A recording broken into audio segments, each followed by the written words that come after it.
Depuis quelques années, on commence à parler de la posture manager-coach.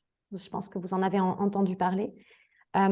Traditionnellement, un manager, dans nos entreprises françaises et notamment industrielles, le manager est quelqu'un qui va faire donc de l'ascension sociale dans la hiérarchie, donc dans le système hiérarchique, parce que étant extrêmement compétent, pour pas dire le meilleur dans son domaine, alors on lui fait monter les marches de l'escalier jusqu'à un moment où ça s'appelle être un manager. C'est-à-dire que il est communément admis qu'un parcours de progression professionnelle, de mobilité interne, suppose de s'élever dans le degré de responsabilité et donc de devenir manager à partir du moment où on commence à avoir un peu de bouteille ou en tout cas à être compétent. Ce qui veut dire qu'aujourd'hui, nos managers et nos manageuses sont les meilleurs techniciens des personnes, enfin les meilleurs, en tout cas sont de très bons techniciens des personnes qu'ils accompagnent. Or, cette définition de l'art de manager, c'est-à-dire être un super technicien, s'exonère littéralement de la dimension humaine. Un manager est quelqu'un qui doit guider, accompagner les humains qu'il a sous sa responsabilité à réaliser l'ouvrage, la mission collective, donc sur du faire, et les accompagner à bien vivre tout ça, donc ce qu'on va appeler plutôt la dimension être. On en revient à ce double pilier en qualité de vie au travail sur le bien faire et sur le bien-être, qui sont un cercle vertueux qui se nourrissent mutuellement. Donc un manager qui est à l'aise sur le volant technique du faire, mais qui par contre n'est absolument pas à l'aise dans la relation à l'autre, qui n'a aucune base culturelle sur le fonctionnement du cerveau, sur la variété comportementale, sur la nature des besoins de l'être humain, sur la pluralité des valeurs et des croyances. Quelqu'un qui n'a pas ce socle culturel, cet éveil-là, va avoir a aujourd'hui des immenses difficultés à accompagner des collectifs. C'est pour ça qu'il y a quelques années, on a commencé à parler de la posture de manager-coach et qu'on a massivement, et pas encore suffisamment, mais le train est lancé, former les managers à toute cette dimension humaine. Ce qu'on peut aussi traduire ou faire un résumé en parlant de compétences comportementales.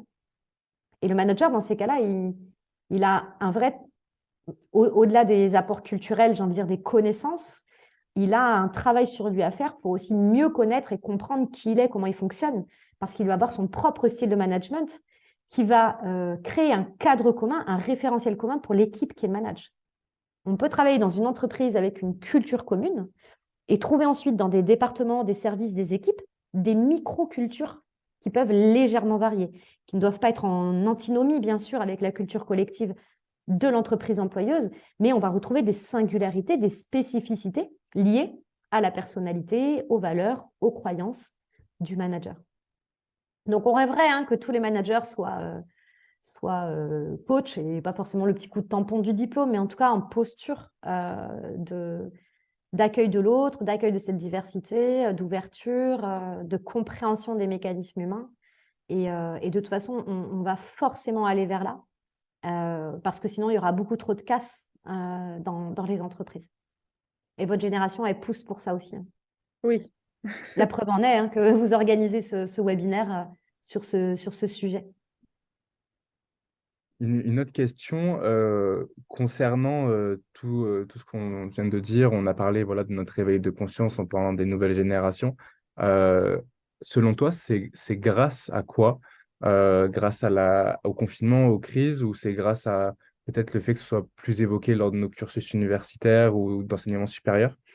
Quel est ton avis par rapport à ça? Je pense et j'ai envie d'espérer et de croire que vos cursus universitaires sont le reflet des attentes de la société et que c'est pas l'inverse.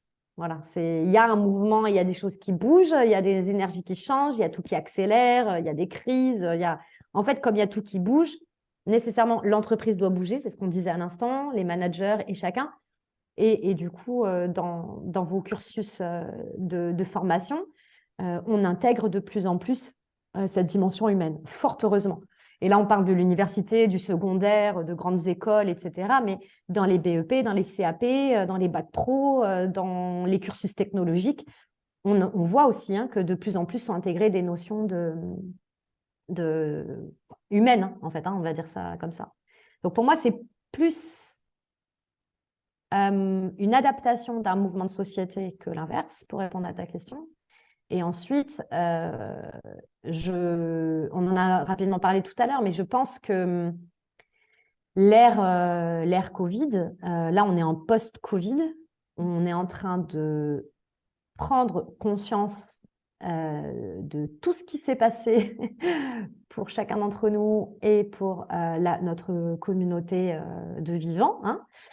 Et on est un peu en train de payer la mauvaise gestion humaine de toute cette période, au cours de laquelle on a, à mon sens, beaucoup trop fléché l'attention sur la santé physique pour que les gens ne meurent pas, pour que les gens ne contractent pas la maladie. Et on a totalement mis de côté l'autre dimension de la santé, définition de l'OMS, d'accord, santé physique, et la santé psychosociale. C'est-à-dire que pendant les X confinements, et encore une fois, je n'ai pas de point de vue, il fallait le faire, il ne fallait pas le faire, ce n'est pas le sujet. Pendant ces confinements et pendant toute la gestion de la crise, c'est comme si on avait été uniquement des corps, comme si on n'était pas aussi des esprits et des âmes. On nous regardait comme des objets médicaux de science et on voulait préserver notre survie physique. Par contre, les immenses sentiments de solitude que ça a créé, les sentiments d'éloignement, les privations de contact et de contact charnel bien sûr sur la dimension physique, mais de contact et d'interaction et de challenging commun et de réalisation d'actions ensemble et de vivre ensemble, en fait, de partager des choses. Tout ça, en fait, ça nous a profondément touchés dans notre santé mentale, jusqu'à des cas qui peuvent être gravissimes. Et je peux parler des personnes âgées, évidemment, qui étaient privées de leur famille alors que c'est leur seule raison de vivre. Mais je peux aussi parler des adolescents qui étaient en pleine construction identitaire et qui finalement ont découvert la séduction avec un masque.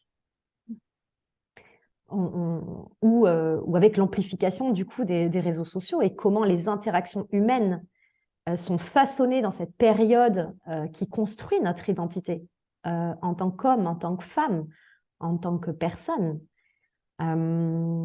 Ouais, tout ça, je pense, moi je regrette la façon dont ça a pu être géré et donc vécu sur l'aspect psychosocial. Et je pense qu'aujourd'hui, on vit énormément avec ça. Le télétravail était une merveilleuse solution en mode dégradé.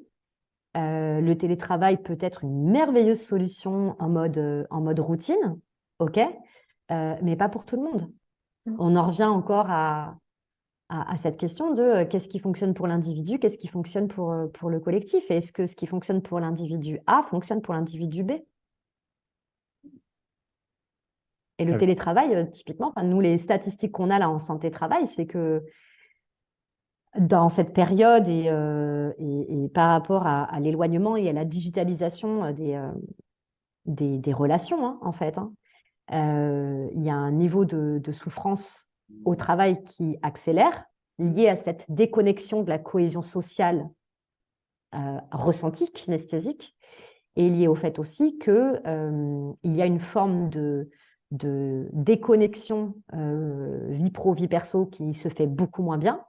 Et donc, avec des allongements des heures de travail, avec un espèce de mélange des genres qui fait qu'on n'arrive pas à couper, et avec une accélération de la densité de travail, parce que quand on commence à 8 heures et qu'on finit à 18 heures, et qu'on fait des visios qui durent entre 25 et 45 minutes, et qu'on en enchaîne 10 dans la journée, la plasticité cérébrale que ça demande, l'accueil émotionnel que ça demande, de switcher de sujet en sujet, de personne en personne, d'interlocuteur en interlocuteur, autant dans la journée. Moi, à ma génération et professionnelle avant l'ère Covid, quand on avait 3 rendez-vous dans la journée, c'était le bout du monde. Parce qu'on prenait notre voiture, qu'on faisait 1 heure de route, qu'on s'arrêtait sur le trajet, passer un petit coup de téléphone, boire un café. Quand on arrivait, donc le café, on ne le buvait pas derrière l'écran, hein, d'accord? Quand on arrivait, le client il venait nous chercher sur le parking, on se faisait la bise, on papotait, comment va la famille, on passait devant la nana à l'accueil, on lui disait coucou, comment ça va? On remontait les bureaux et on traversait les couloirs et on faisait des coucous à tout le monde. Du coup, hop, on croisait quelqu'un, on faisait un aparté, on arrivait en salle de réunion, ça faisait 1 demi-heure qu'on était arrivé.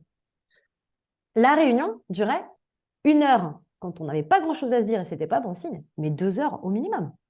Et puis là, il était midi, donc on allait déjeuner ensemble. On allait au resto, et on prenait le temps et on faisait du lien. Et la frontière pro-perso s'atténuait légèrement et permettait de nourrir la qualité de la relation. Et puis, rebelote l'après-midi, on reprend la voiture, un peu de route, machin. Donc, quand on avait fait 3 rendez-vous dans la journée, c'est comme ça qu'on a vécu. C'est depuis les années 70-80. Vous vous rendez compte la différence avec ce qu'on vit aujourd'hui?